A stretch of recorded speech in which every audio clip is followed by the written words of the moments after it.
Stage 2 of Project 9 has us dealing with text and text styles. We've returned to page 1, so let's go up to File, down to Place, and locate the text that we want to place into this first page. Again, go back to your Aerospace folder, and we want to find the Apollo History document. Do make sure that Show Import Options and Replace Selected Items is checked and unchecked appropriately. We'll say Open. And in this dialog box, it's going to ask us how we want to import all the styles from Microsoft Word. As with InDesign, how you can style up your text within this particular software, you can do the same for Microsoft Word. And we want to be able to import that styling. So the only thing we need to change here is Preserve Styles and Format for text and tabs, so make sure that's checked on. And when you import the styles automatically, let's change this to Auto Rename for both of them, both paragraph and character style conflicts. With both of those changed, we'll say OK. And if this does give you a missing font warning, just say close that out. This is going to follow your cursor until we click once inside of the text frame. This will automatically flow it into here. And you can see the styles of having larger text or bold text or different font alignments. All has been imported into this particular Illustrator document, InDesign document. These different paragraph styles, let's go up to Window, down to Styles, and choose Paragraph Styles. And you can see all of these are listed off down below. If you need to, you can click and drag, and you can see there's a style for your main head, your subheads, your body copy, and anything that's necessary for this particular document. The same is true for your character styles, if any character styles were developed as well.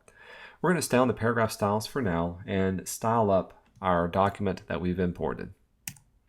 I'm going to grab my type tool and put my insertion point right at this first ARAA paragraph. If you look in your paragraphs panel, you'll see that normal plus is selected. However, if I was to click on main head as the style, it automatically changes it to the red sans serif bold font. Now let's place our insertion point at the next paragraph, right next to the word in a speech. With the insertion point there, we're going to do first paragraph drop cap. With that selected, you can see how it automatically formats that one. Next, put your insertion point in the from the beginning, and we're going to click on subhead style. Choose the next paragraph on January 27th, and then click on first paragraph no drop cap, and it automatically formats that text. From here, you can also select multiple paragraphs. I'm going to click on from the Apollo and go all the way down until you hit the word tranquility, just before mission accomplished.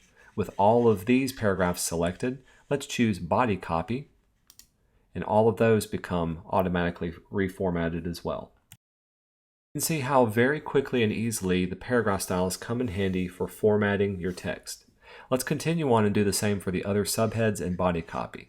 Choose mission accomplished, that's a subhead, so choose subhead. Select from Apollo all the way down here. Let's choose body copy. That should show you a lot more. Select mission complete, choose subhead, and then finally choose the last paragraphs. Let's choose body copy for that one. With all of those done, I'm going to choose my selection tool and deselect it. It should look like this. So there should be a little bit of blank space at the end of your document. If there isn't any blank space, then that means you've probably misaligned or misstyled some part of this. Go back and make sure everything has either a subhead or body copy styling. But once we're finished, we can go to File and Save and continue on. Now, if we choose our type tool again, let's go to the very last paragraph, the one that's in parentheses.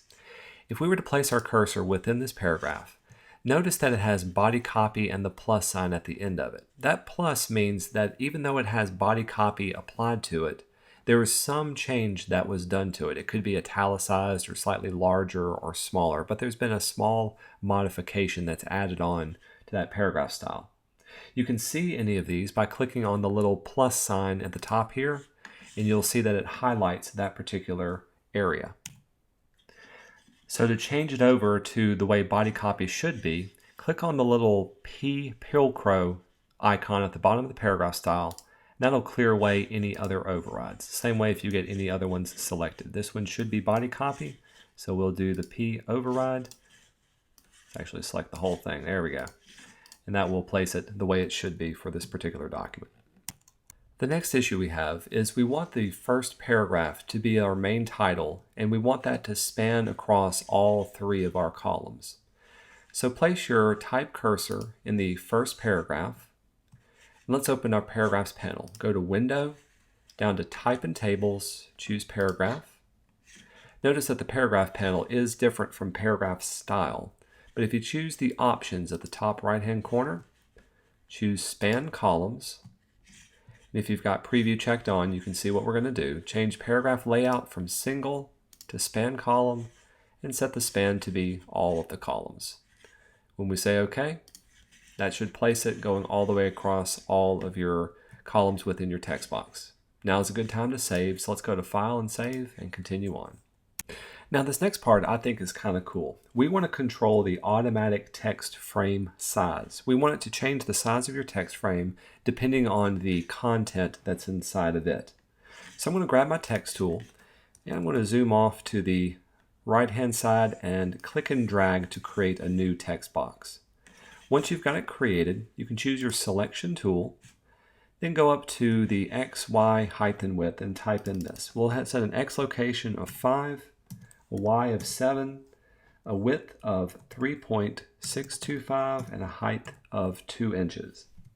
We're also going to give it the fill color of red, that Pantone 194, but we're going to set the tint of it to be 20%.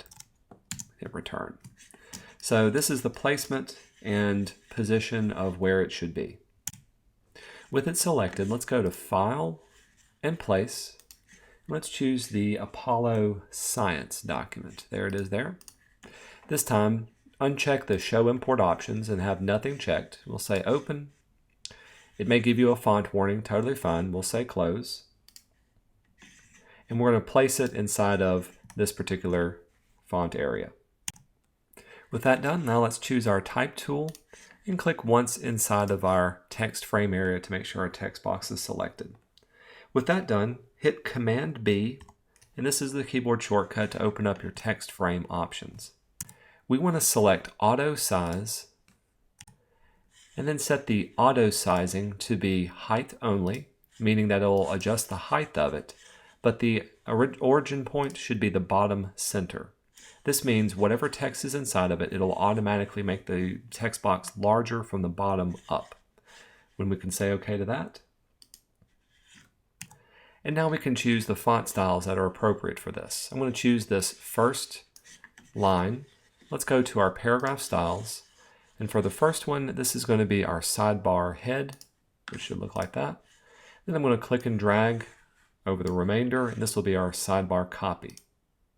Notice that as soon as I changed the size of this, the text box size automatically changed as well. This is a good saving point, so let's go up to File and Save and continue on. Now let's change up the Inset and Wrap settings. You'll notice that this text box has the text flowing right to the edge of the box itself. What we want to do is to have a little inset, like a little mini margin inside of this particular text box. So with it still selected, let's go up to Object, and open the text frame options again. Under the general settings, we're going to choose a inset spacing of 0.125. And with the link icon selected, this will apply 0.125 on all sides. However, we want the right side to have a little bit more. So I'm going to break the link and change the right inset spacing to 0.625.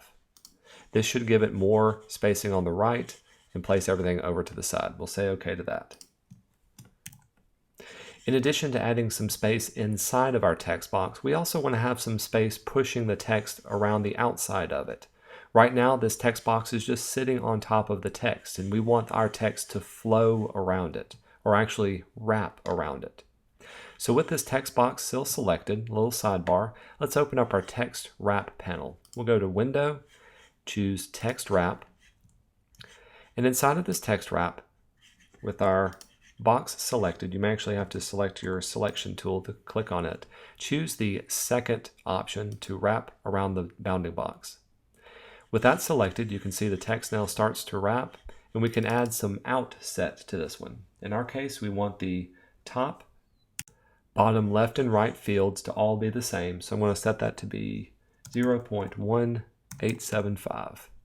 When I hit tab, you can see it automatically places a border around the entire thing. And now that looks much, much better. Let's go to File and Save and continue on. The final thing we want to do to the stage is to format a numbered and bulleted list. If you look at this sidebar, you can see it automatically has some numbers typed into it. But what if I wanted to add more to this and I wanted to automatically number up? Well, InDesign allows you to do this.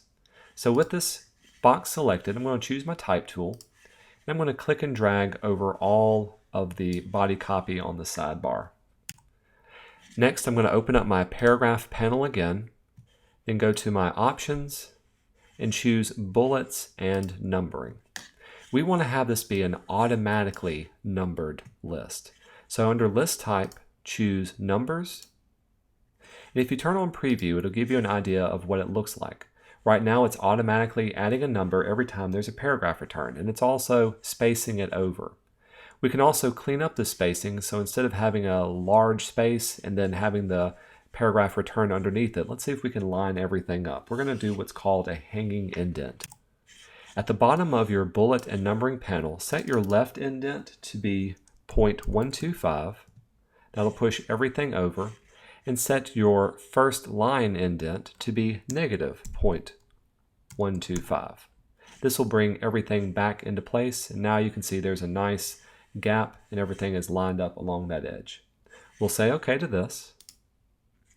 And now we can go with our text tool and place it at the beginning of each paragraph and get rid of the automatically typed numbers. So there goes the 1, 2, 3, 4, 5, and finally 6. Let's do the same thing to the text on the second page. If we scroll to page 2, we need to place some text in here. So I'm going to go to File, down to Place,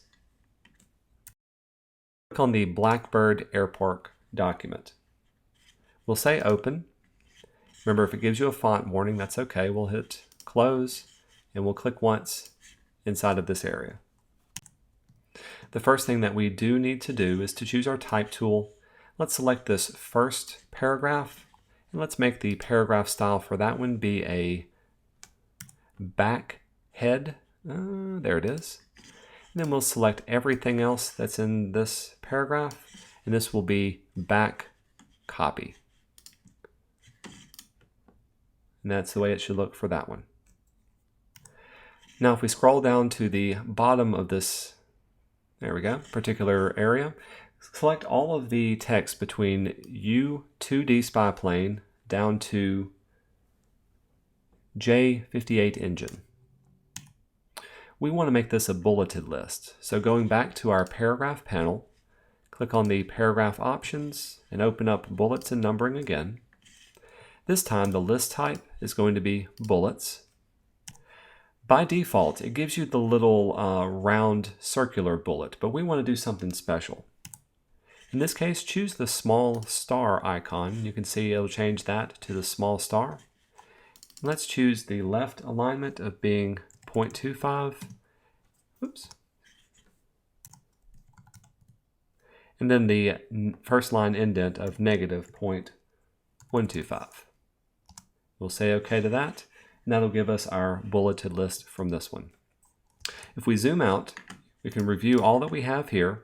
There should be some text left down at the very bottom, or some space down left at the very bottom. That's okay. And then we've got our first page already done as well. I'm going to move my text wrap back out of the way and close out my paragraph panel. Now is a good time to go up to File and Save and continue on to stage 3.